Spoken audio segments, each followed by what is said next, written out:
Well, good afternoon, and I'm pleased to welcome the President of the United States to Chequers today on his first official visit to the United Kingdom.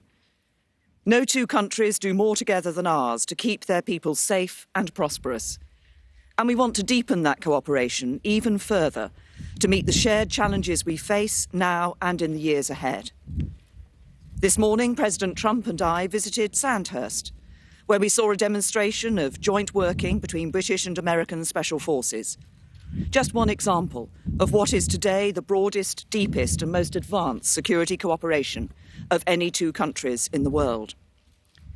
Whether it is our pilots deterring the use of chemical weapons in Syria or defeating Daesh, our soldiers at the forefront of NATO's presence in Eastern Europe, our navies in the Pacific enforcing sanctions on North Korea, or our unparalleled intelligence sharing partnership thwarting attacks, our security cooperation is saving lives here in Britain, in America, and right across the world.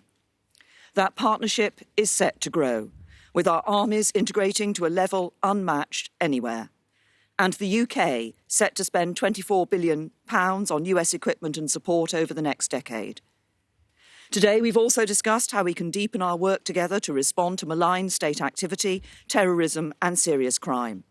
In particular, on Russia, I thanked President Trump for his support in responding to the appalling use of a nerve agent in Salisbury, after which he expelled 60 Russian intelligence officers.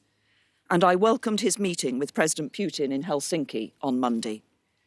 We agreed that it is important to engage Russia from a position of strength and unity, and that we should continue to deter and counter all efforts to undermine our democracies. Turning to our economic cooperation, with mutual investment between us already over $1 trillion, we want to go further.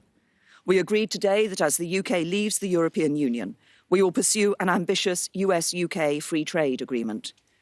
The Chequers Agreement reached last week provides the platform for Donald and me to agree an ambitious deal that works for both countries right across our economies. A deal that builds on the UK's independent trade policy, reducing tariffs, delivering a gold standard in financial services cooperation, and as two of the world's most advanced economies, seizing the opportunity of new technology. All of this will further enhance our economic cooperation, creating new jobs and prosperity for our peoples for generations to come. The UK-US relationship is also defined by the role we play on the world stage. Doing this means making tough calls, and sometimes being prepared to say things that others might rather not hear. From the outset, President Trump has been clear about how he sees the challenges we face, and on many we agree. For example, the need to deal with the long-standing nuclear threat of DPRK, where the agreement in Singapore has set in train the prospect of denuclearisation, to which the UK is proud to be contributing expertise. Or the need to address the destabilising influence of Iran in the Middle East, where today we've discussed what more we can do to push back on Iran in Yemen and reduce humanitarian suffering. Or the need for NATO allies to increase their defence spending and capability, on which we saw significant increases at yesterday's summit. This includes Afghanistan, where this week I announced a further uplift of 440 UK troops, an ongoing commitment to a mission that began as NATO's only use of Article 5, acting in support of the US. Finally, let me say this about the wider transatlantic relationship. It is all of our responsibility to ensure that transatlantic unity endures, for it has been fundamental to the protection and projection of our interests and values for generations. With US leadership at its foundation, its beating heart remains our democratic values and our commitment to justice. Those values are something that we in the UK will always cherish, as I know the US will too.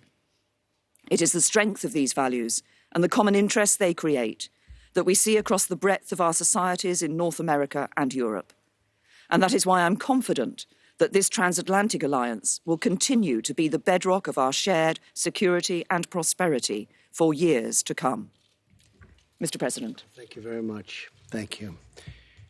Prime Minister, thank you very much. And it is my true honor to join you at this remarkable setting, truly magnificent, as we celebrate the special relationship between our two countries. On behalf of the American people, I want to thank you for your very gracious hospitality. Thank you very much, Teresa. Last night, Melania and I were delighted to join you and Philip for dinner at the magnificent Blenheim Palace.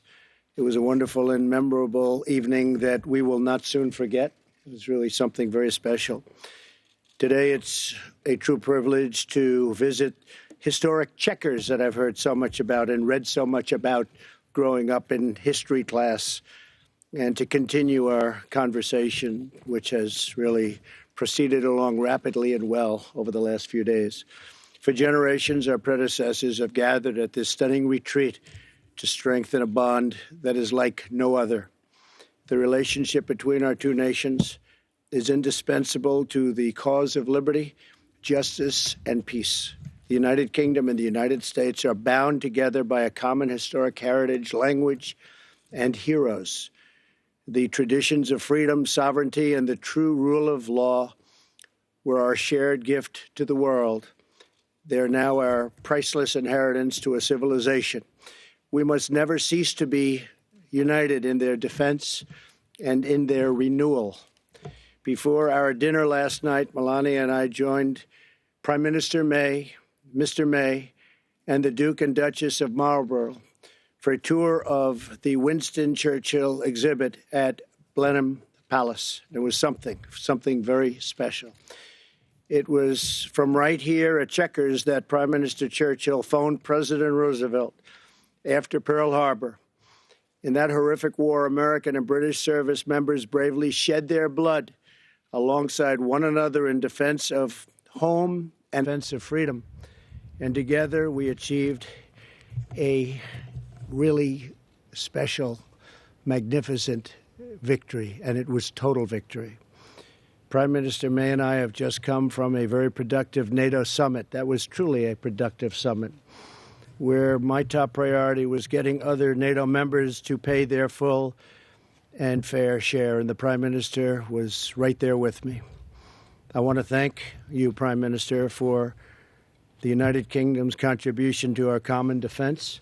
The UK is one of the handful of nations, 5 out of 29. Not good, but it's going to get better really fast. In addition to the United States meeting the 2% GDP minimum defense spending commitment. During the summit, I made clear all NATO allies must honor their obligations, and I'm pleased to report that we have received substantial commitments from members to increase their defense spending and to do so in a much more timely manner. In our meetings today, the Prime Minister and I discussed a range of shared priorities, including stopping nuclear proliferation. I thanked Prime Minister May for her partnership in our pursuit of a nuclear-free North Korea. It's been a tremendous help. The Prime Minister and I also discussed Iran. We both agree that Iran must never possess a nuclear weapon and that I must halt, and we must do it, and I'm going to do it, and she's going to do it, and we're all going to do it together. We have to stop terrorism. It's the scourge. We have to stop terrorism, and we have to get certain countries, and they've come a long way, I believe. The funding of terrorism has to stop, and it has to stop now. I encourage the Prime Minister to sustain pressure on the regime, and she needed absolutely no encouragement because she, in fact, also encourages me. And we're doing that, and we're doing that together, very closely coordinated. The United Kingdom and the United States are also strengthening cooperation between our armed forces who serve together on battlefields all around the world. Today, the Prime Minister and I viewed several U.S.-UK Special Forces demonstrations. We saw some demonstrations today, frankly, that were incredible. The talent of these young, brave, strong people. We saw it at the Royal Military Academy at Sandhurst. Seamless cooperation between our militaries is really just vital to addressing the many shared security threats. We have threats far different than we've ever had before. They've always been out there, but these are different, and they're severe, and we will handle them well. We also recognize the vital importance of border security and immigration control. In order to prevent foreign acts of terrorism within our shores, we must prevent terrorists and their supporters from gaining admission in the first place. Border security is a national security problem. And in the United States, we are working very hard to get the Democrats to give us a couple of votes so we can pass meaningful and powerful border security. I also want to thank Prime Minister May for pursuing fair and reciprocal trade with the United States. Once the Brexit process is concluded and perhaps the UK has left the EU, I don't know what they're going to do, but whatever you do is okay with me. That's your decision. Whatever you're going to do is okay with us. Just make sure we can trade together. That's all that matters. The United States looks forward to finalizing a great bilateral trade agreement with the United Kingdom. This is an incredible opportunity for our two countries, and we will seize it fully. We support the decision of the British people to realize full self-government, and we will see how that goes. Very complicated negotiation and not an easy negotiation, that's for sure. A strong and independent United Kingdom, like a strong and independent United States, is truly a blessing on the world. Prime Minister May, I want to thank you again for the honor of visiting the United Kingdom, a special place. My mother was born here, so it means something maybe just a little bit extra, maybe even a lot extra. And we had a wonderful visit. Last night, I think I got to know the Prime Minister better than at any time. We spent a lot of time together over a year and a half, but last night we really, I was very embarrassed for the rest of the table. We just talked about lots of different problems and solutions to those problems, and it was a great evening. As we stand together this afternoon at Chequers, we continue a long tradition of friendship, collaboration, and affection between ourselves and also between our people. The enduring relationship between our nations has never been stronger than it is now. So, Madam Prime Minister, thank you very much. It's been an honor. Thank you. Thank you, Teresa. Thank you, Mr. President. Thank you. Thank you. Now we're going to take 4 questions each. I'll start off with Laura. Thank you very much, Prime Minister and Mr. President. Laura Kuenssberg, BBC News. Mr. President, you seem rather to have changed your tune from what you said earlier this week when you said that on the current Brexit plan, that would probably kill the possibility of a trade deal with the UK. Our countries are meant to have a special relationship, yet you publicly criticised the Prime Minister's policy and her personally for not listening to you this week. Is that really the behaviour of a friend? And Prime Minister, isn't the problem for you that some of the things Mr. Trump has said about your Brexit plan are right? It will limit the possibilities of doing trade deals easily in the future. Can you also tell us how it felt for him to criticise you in the way he did in that interview? Well, maybe I'll go first because I didn't criticize the Prime Minister. I have a lot of respect for the Prime Minister. And unfortunately, there was a story that was done, which was, generally fine, but it didn't put in what I said about the Prime Minister. And I said tremendous things. And fortunately, we tend to record stories now, so we have it for your enjoyment if you'd like it. But we record when we deal with reporters. It's called fake news. We solve a lot of problems with the good old recording instrument. But what happens is that, look, the Prime Minister, as I really just said, she's going to make a decision as to what she's going to do. The only thing I ask of Teresa is that we make sure we can trade, that we don't have any restrictions, because we want to trade with the UK. And the UK wants to trade with us. We're by far their biggest trading partner. And we have, just a tremendous opportunity to double, triple, quadruple that. So if they're going a slightly different route, and I know they do want independence, it's going to be independence. It's just your definition. But if they're going to go a certain route, I just said that I hope you're going to be able to trade with the United States. I read reports where that won't be possible. But I believe after speaking with the Prime Minister's people and representatives and trade experts, it will absolutely be possible. So based on that, based on just trade in general and our other relationship, which will be fine. But the trade is a little bit tricky. We want to be able to trade and they want to be able to trade. And I think we'll be able to do that. Okay? And I think she's doing a terrific job, by the way. Thank you, Mr. President. And just to confirm what the President has said, Laura, there will be no limit to the possibility of us doing trade deals around the rest of the world once we leave the European Union on the basis of the agreement that was made here at Chequers and that I've put forward to the European Union. And just to be clear, that is an agreement that delivers on the Brexit vote that we had in 2016 here in the UK, that delivers what I believe is at the forefront of people's minds when they were voting to leave the European Union. So at the end of these negotiations, we will ensure that free movement will come to an end. The jurisdiction of the European Court of Justice here in the UK will come to an end. The sending of vast sums of money every year to the EU will come to an end.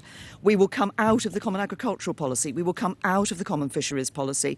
And we will ensure, by not being in a customs union, that we are able to have an independent trade policy and do those trade deals around the world. And as you've heard from the President, the United States is keen for us. We're keen to work with them. And we will do a trade deal with them and with others around the rest of the world. Mr. President, would you like to select a... Jonathan Swan, go ahead.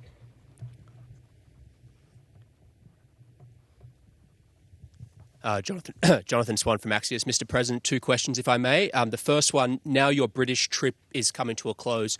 Could you tell us the 3 or 4 things you hope to achieve in your meeting with Vladimir Putin?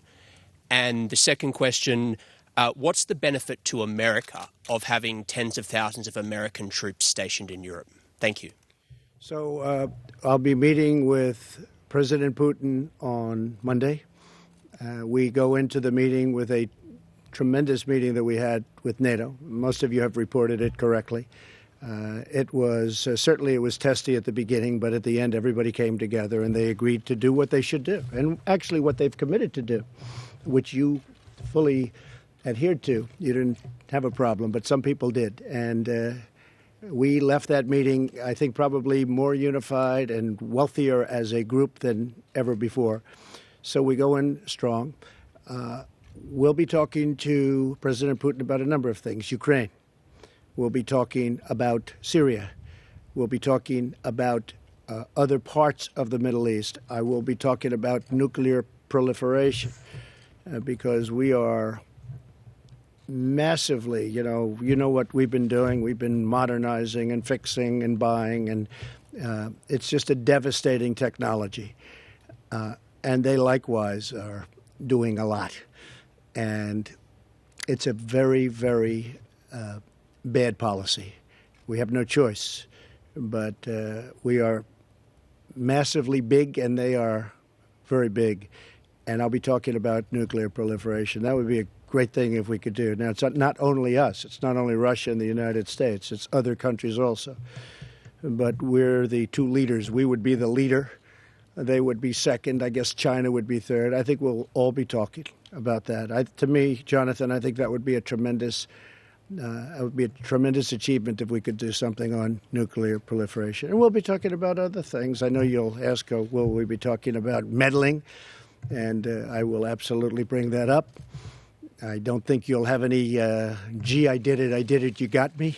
There won't be a Perry Mason here, I don't think, but you never know what happens, right? But I will absolutely, firmly ask the question.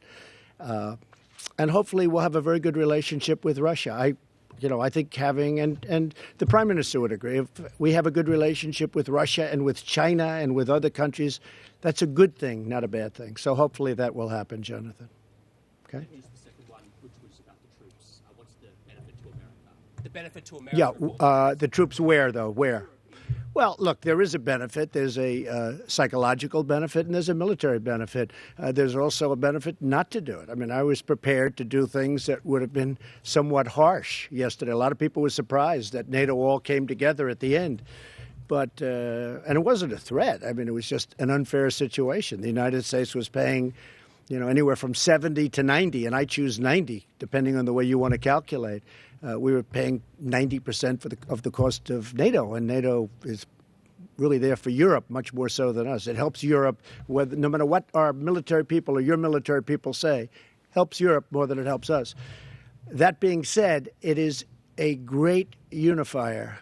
We have 29 countries, and there was a lot of love in that room. So I think, and we have a lot more than, Jonathan, when you say 10,000 troops, we have a lot more than 10,000 troops. How much? Tens of thousands. Oh, tens of. I thought you said 10,000. Because in Germany we have 52,000 troops, and we have a lot of troops in Europe.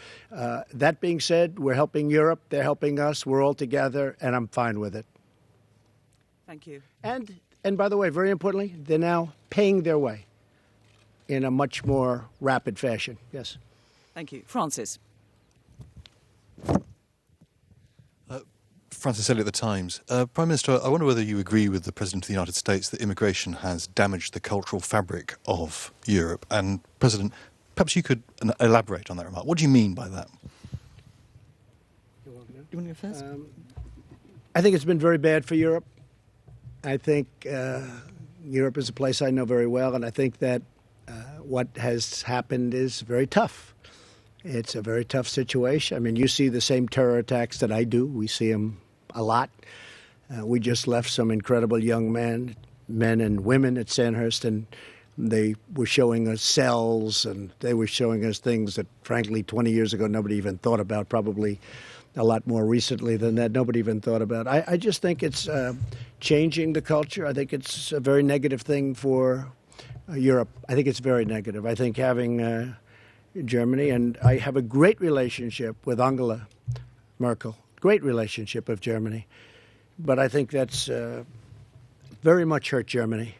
I think it's very much hurt other parts of Europe.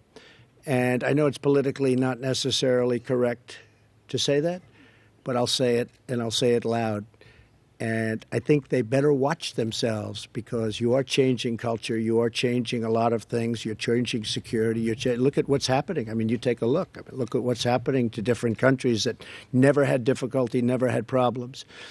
It's a very sad situation. It's very unfortunate, but I do not think it's good for Europe, and I don't think it's good for our country. We're, as you know, far superior to anything that's happened before, but we have very bad immigration laws.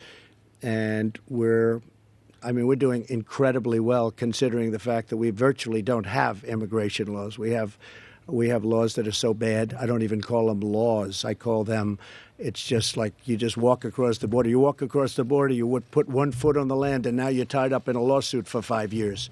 It's the craziest thing anyone's ever seen. So I would just make that recommendation to Europe. I've made it very loud and clear. I made it yesterday. 29 countries total, and that's the way I feel.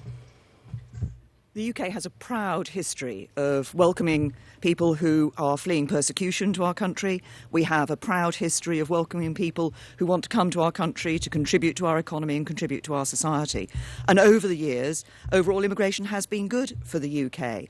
It's brought people with different backgrounds, different outlooks here to the UK, and we've seen them contributing to our society and to our economy. Of course, what is important is that we have control of our borders. What is important is that we have a set of rules that enables us to determine who comes into our country. And of course, that is what, as a government, we have been doing for a number of years and will be able to continue to do in the future.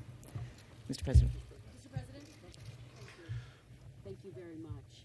Mr. President, you have spent the week taking on NATO allies, criticizing Prime Minister May on her own soil. And I wonder are you giving Russian President Vladimir Putin the upper hand heading into your talks, given that you are challenging these alliances that he seeks to break up and destroy?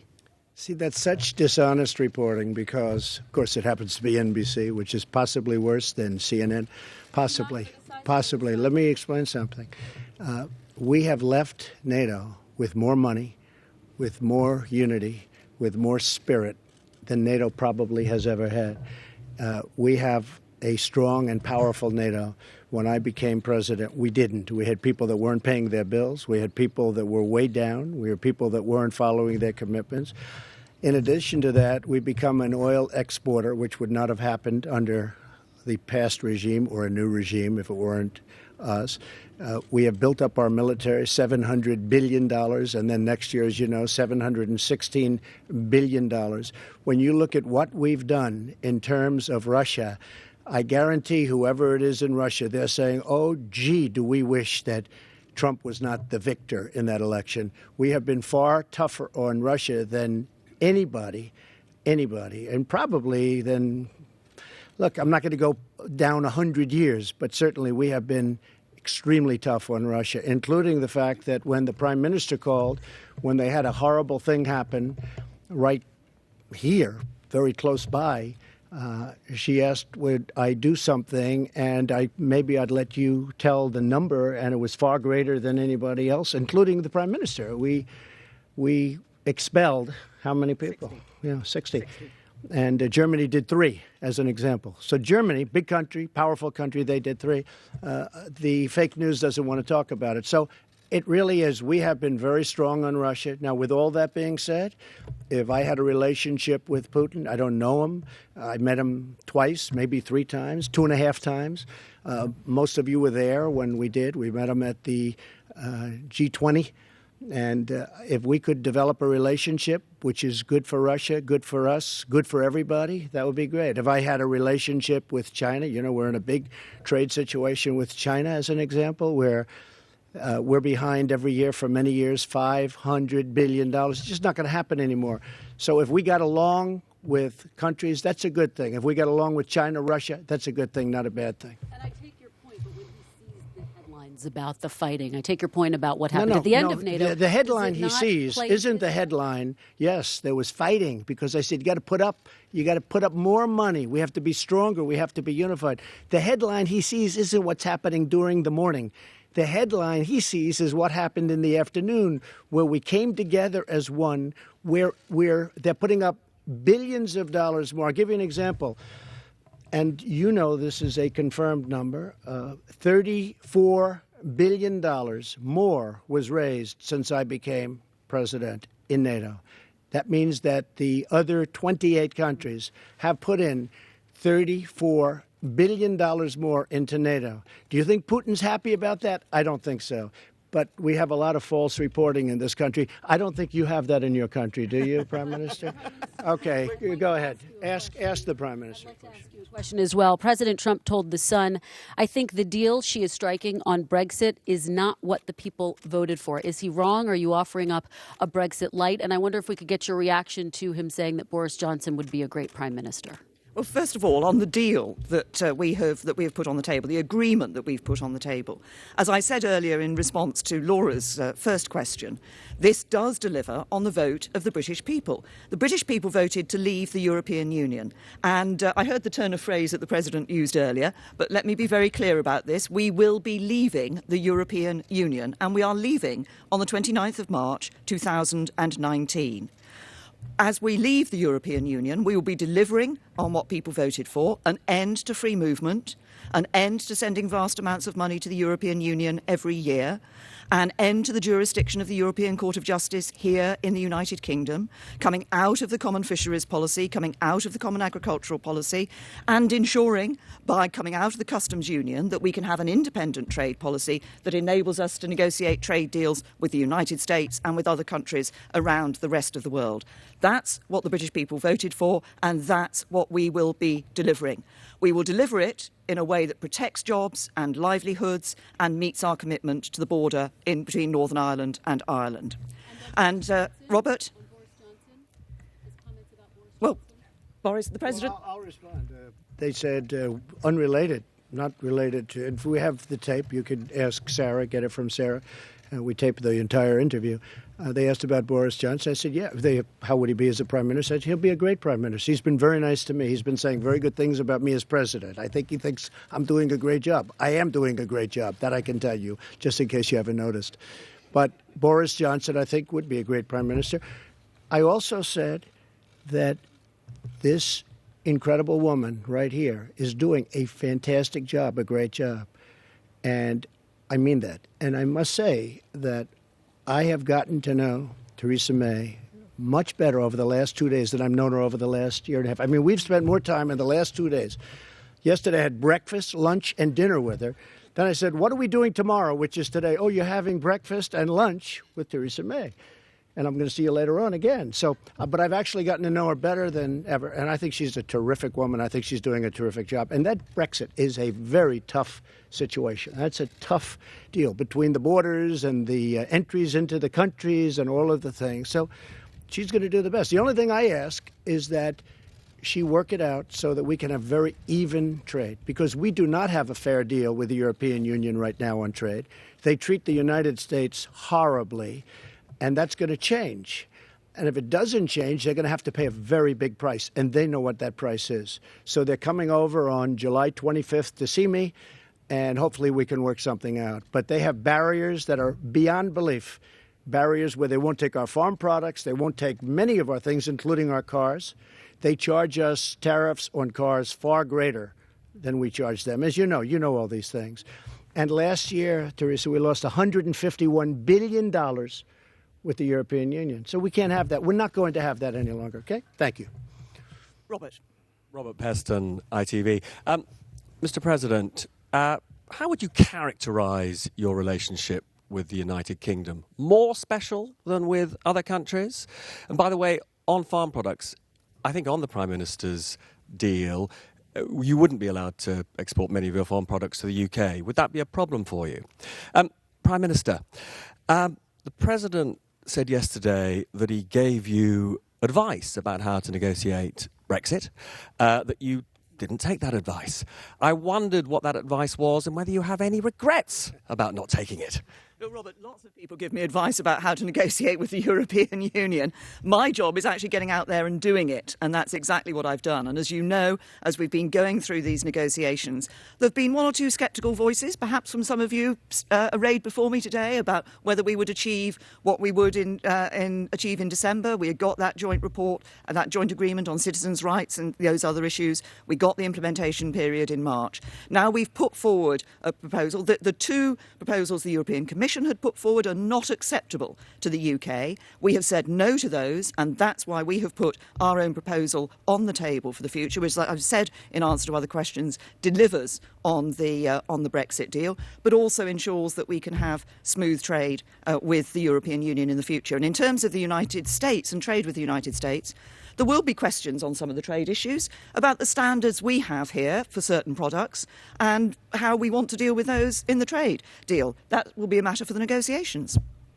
So I would say I give our relationship in terms of grade the highest level of special. So we start off with special. I would give our relationship with the UK, and now, especially after this 2 days, with your Prime Minister, I would say the highest level of special. Now, am I allowed to go higher than that? I'm not sure. But it's the highest level of special. They're very special people. It's a very special country. And as I said, I have a relationship because my mother was born in Scotland. So very important. As far as the advice, I did give her a suggestion. I wouldn't say advice. And I think she found it maybe too brutal. And that's okay, because I could see that. But I don't know if you remember what I said. But I did give her a certain amount of... I gave her a suggestion, not advice. I wouldn't want to give her advice. I'd give her a suggestion. I could fully understand why she thought it was a little bit tough.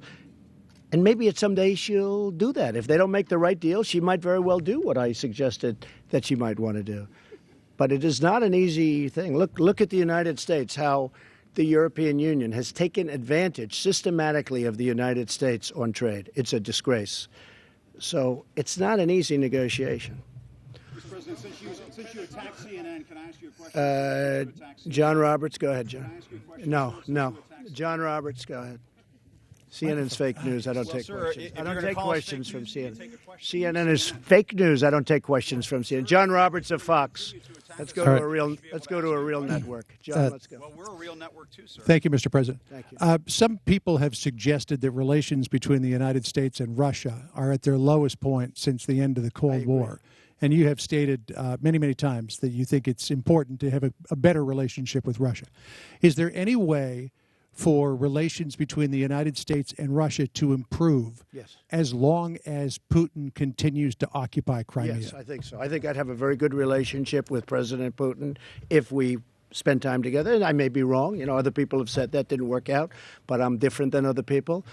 I think that we're being hurt very badly by the I would call it the witch hunt.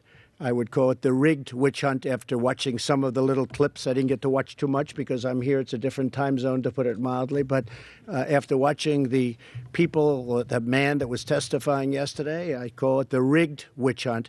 I think that really hurts our country, and it really hurts our relationship with Russia. I think that we would have a chance to have a very good relationship with Russia and a very good relationship with President Putin. I would hope so. But what is your thinking about improving relations with Russia while they continue to illegally occupy another country? Well, that was, yes, they do. And if you're talking about Crimea primarily, yeah. But again, President Obama failed very badly with Crimea. I don't think he would have done that if I were president. He took over Crimea, and he actually took it over during the Obama administration, I think you will admit. But how do you get him out? Well, we'll have to see what happens, you know. I'm not bad at doing things. If you look at what I've done compared to what other people have done 160 days in, there's nobody even close, I don't believe. So let's see what happens. But this was an Obama disaster. And I think if I were president then, he would not have taken over Crimea. During the Obama administration, he essentially took over Crimea. I don't think he would have done that with me as president, John. I have a question for the Prime Minister, but if I could follow up, you have taken on many things you say you were left with by the Obama administration that you say that you have fixed. This is something that you inherited from the Obama administration, the occupation of Crimea. How do you fix it? Well, we're going to see what happens. I mean, it's a process. If I knew, I wouldn't tell you, because that would put us at a disadvantage. But we'll see what happens. We'll see how it all melds out. But I just want people to understand that Crimea was it was another bad hand. I got handed North Korea. We're doing very well. You saw the letter yesterday, and we're doing very well. Look, we haven't had nuclear testing. We haven't had missile launches. We haven't had rocket launches. Some sites were blown up, and we got back our hostages, our prisoners, even before I left.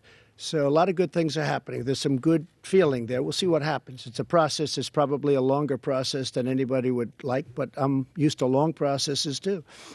We haven't taken off the sanctions. The sanctions are biting. We haven't taken them off. But when it comes to Crimea, that's something I took over, John. There's nothing much I have to say about it other than we will look at that just like I'm looking at many other disasters that I've taken over. I've taken over a lot of bad hands, and I'm fixing them one by one, and I know how to fix them. Okay. Thank you, Mr. President. Madam Prime Minister. President Trump says that he made suggestions to you on what to do about Brexit. Can we ask you if you would make a suggestion to him on how to handle his meeting with Putin? Well, I think it's very simple. We've been talking about this, in fact, today, which is what is important in meeting with President Putin. And I've welcomed the meeting with President Putin. But what is important is that the President goes into this, as he is doing, from a position of strength and also from a position of unity in NATO. I think that is very important. Obviously, we've discussed the activity of Russia in many different ways, including that use of a nerve agent here on the streets of the United Kingdom and the impact that that has had. I welcomed, as I said earlier, the very strong response the United States gave to that. We had response from around the world, but I think the important thing is, and particularly following the NATO summit, the President is going into this meeting with President Putin from that position of strength and a position of unity around that NATO table. Jason. Thank you. Jason Gross from the Daily Mail. Prime Minister, in the comments yesterday, your own MPs sort of sided with Donald Trump, really, and said this deal that you signed here at Chequers is going to be bad for trade. Why can't you convince your own MPs that it's a good idea? And, Mr. President, can I ask you, you've said Brexit's a tough situation. What would you do now? Would you be at the point where you would walk away from the talks to show them that you mean business? Well, first of all, on the issue of trade deals, as I've said earlier, what we're negotiating, and when we come out of the negotiations, I want to see, and we will have, our ability to have independent trade policy, to set our own tariffs, to be that independent member of the WTO, to be able to negotiate trade deals around the world, as we will be doing. And we're looking at, obviously, at the United States. We're looking at other areas as well. As we've said, we're looking at issues like the possibility of some trade deals around the Pacific area too. We will negotiate those trade deals, but I also want to have a good trade arrangement with the European Union. This isn't an either-or. We don't just replace one with the other. Actually, the United Kingdom is looking for and can negotiate a situation where we can have a good trade relationship with the European Union, a great trade relationship, a good trade relationship with the United States and around the rest of the world as well.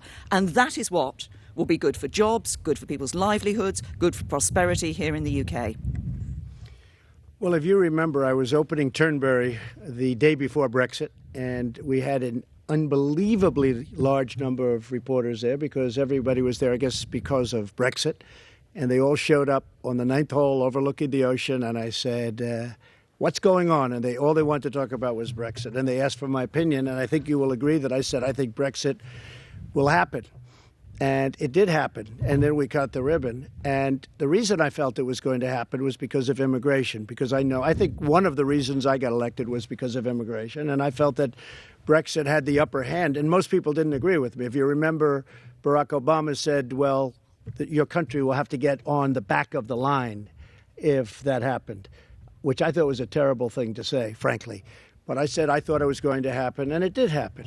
And I also think that as far as negotiating the deal, I probably would have done what my suggestion was to the Prime Minister, but she can always do that. She can do that. At some point, she can do what I suggested to her. Would you walk away?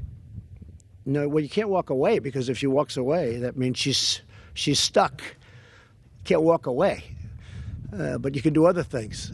But she can do what my suggestion was. And my suggestion was, respectfully submitted. She will do very well. I think she's a very tough negotiator. I've been watching her over the last couple of days. She's a tough negotiator. She's a very, very smart and determined person. I can tell you there are a lot of people that are looking up now saying, gee whiz, she left a lot of people in her wake. She's a very smart, very tough, very capable person. And I would much rather have her as my friend than my enemy. That I can tell you. And we are friends, Mr. President. Go ahead. Jeff Mason from Reuters. I like your hat. Thank you, sir. Mr. President, as good without it too. Good head of hair. Good solid head of hair. I don't have a good solid head of hair, but thank you, exactly sir. What you have, Jeff. Going into your meeting. Come on, Jeff. Take it off. Will you show, please? Oh boy. Look, Okay. I like you better without the hat. Go ahead. There we go.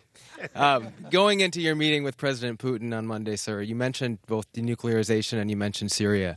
Can you say exactly what your message will be to him on Syria? What would you like him to say, especially given Assad's gains in the country recently? And also, and on denuclearization, can you spell out a little bit how you expect that to happen in terms of treaties and in terms of talks? Well, it'll be a slow process. Don't forget, we're not the only ones that have nukes.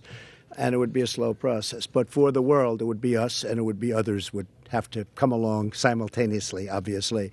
But I think that when the meeting was arranged, and we both wanted the meeting, when the meeting was arranged, it was, from my standpoint, I didn't go in with high expectations, but you may come out with something very exceptional. But the proliferation is a tremendous. To me, it's the biggest problem in the world. Nuclear weapons, biggest problem in the world. I understand nuclear. Look up Dr. John Trump at MIT. He was my uncle, many, many years a professor. I used to talk nuclear with him, and this is many years ago. It's the biggest problem, in my opinion, this world has, nuclear weapons. So if we could do something to substantially reduce them, ideally get rid of them. Maybe that's a dream. But certainly it's a subject that I'll be bringing up with him. And it's also a very expensive thing, but that's the least important. So if we can do something. But I didn't go in, and I was telling the Prime Minister before, I didn't go in with high expectations. We do have a political problem where, in the United States, we have this stupidity going on, pure stupidity. But it makes it very hard to do something with Russia. Anything you do, it's always going to be, oh, Russia, he loves Russia. I love the United States, but I love getting along with Russia and China and other countries. And it will certainly be, Jeff, something that we bring up and talk about. I think, to me, it's such a big problem. Syria, of course, I'm going to bring that up, and I'm going to bring up Ukraine, and I'm going to bring up other subjects also. Can you spell out in terms of Syria, what exactly you would like to hear from him, and We're what you just would going like to talk Russia about, to do. yeah. Well, that was another one. I mean, the red line in the sand was a problem for us. I mean, Aside I from think what you might be in President a Obama different... did, what would you like President Putin to do now under your watch, sir? Well, I'll tell you what I'm going to do. I'm going to talk to him about that before I talk to you. And if something happens, that'll be great. And if it doesn't happen, I'm not going in with high expectations, but we may come out with some very surprising things. But relationship is very important. And having relationship with Russia and other countries, as I said a number of times, is, and I've been saying actually for years, and I've been certainly saying it during my campaign, having relationships with other countries is really a good thing. I think that I can't really overestimate how big the meeting was yesterday with NATO. We went with something that really was an unfair situation to something that's unified. I mean, they had spirit. Those people were getting up, and in the end, well, we are committing, and we're, you know, they can't go, you know, it's not like they can go immediately back. They have to go through their parliaments and their congresses and their representatives and whoever, whatever form they have, but they have to go through an approval process. But I'll tell you what, every single person in that room was gung-ho to get it done, get the money in. And even before that, as you know, $34 billion, and I think that the Secretary General, Stoltenberg, who's doing a terrific job, by the way, he said yesterday that because of President Trump, we've taken in $34 billion more for NATO. And I think the number is actually much higher than that, but $34 billion more, at least. And again, that's nothing that my opponent would have done. My opponent would have just kept going down. You know, it was going down. You see what was happening over the years. The numbers were going down. Now the number's way up, and now it's going way up higher. And that was, and he will tell you that, that was because of me. Prime Minister May, the president during his time in Brussels expressed concern about a pipeline between Russia and Germany. Do you share those concerns? And to follow up on some of the questioning from my colleagues in the British press and on the American side, did you feel undermined by President Trump's comments in The Sun about your Brexit plan and about Boris Johnson? No, look, I'm very clear that our Brexit plan will deliver on what the British people voted for, and we've had an excellent discussion here, as I've said, about, and as President Trump has said, about the possibility and the intent that we both have to have an ambitious trade deal going forward. And I think that's exactly where we'll be going, and that's very important for both of our countries. Actually, we have stood shoulder to shoulder with the United States in so many different ways over the years as a result of our special relationship, and we will show that even further through the trade arrangements that we will put in place in the future. And I have to just to finish off, Jeff. Just to finish off, I have to say, I said to that paper, The Sun, and they seem like two very nice people. But I said that Theresa May is one of them's nice, but I said, she said, sitting here. Oh, good. Where is that person? Where? Did I say nice things about Theresa May, please? Oh, good. Okay. If you reported them, that's good. Okay. Where? On the internet? I said very good things. Thank you very much for saying that. No, I said very good things about her. I didn't think they put it in, but that's all right. They didn't put it in the headline. I wish they put that in the headline. That's one of those things. And she's a total professional, because when I saw her this morning, I said, I want to apologize because I said such good things about you. She said, don't worry, it's only the press. I thought that was very professional. I might add, well, that's called being, oh, don't worry. They've been doing it to me and I do it to them. I do say, though, the pipeline, you asked about the pipeline. To me, it is a tragedy. I think it's a horrific thing that's being done, where you're feeding billions and billions of dollars from Germany primarily, and other countries, but primarily from Germany, into the coffers of Russia, when we're trying to do something so that we have peace in the world. I think it's a horrible thing that Germany's doing. I think it's a horrible mistake. And as much as I like Angela, I was very open in saying it. I think it's a horrible thing that you have a pipeline coming from Russia. And I believe that Germany is going to be getting 50, 60, or even I've heard numbers of 70% of their energy coming in from Russia. And how can you be working for peace and working from strength when somebody has that kind of power over your country. I don't think it's good. You're not working from strength. You've given up all of your strength. I think it's very bad for Germany, very bad for the German people, and I don't think it's very good for NATO. You want another truth, so, okay? We've we said we would take 4 questions each, and we've taken 4 questions each. Just on the pipeline issue on the Nord Stream, we've been talking to the Germans about this. We've been talking to other countries within the European Union about this. And while we continue to sit around the EU table, this will be something that will be discussed at the European Union table. And obviously we'll make our views known there. Mr. President, thank you. Can you share your views with us? Your position on Look, it? we have been discussing this with Germany. The President has made clear his concerns about what is happening. Angela Merkel made her position clear. Within the European Union, there are discussions to be held on this issue of Nord Stream 2, and we're talking to other countries within the European Union. And I think the President said earlier in response to a question about a future meeting he was going to have, that he'd tell you what was happening after that meeting. And you will see what comes out from the European Union. And while we're a member of the EU, because we still are until the 29th of March 2019, and then we're leaving. Thank you very much. Thank you. Thank you.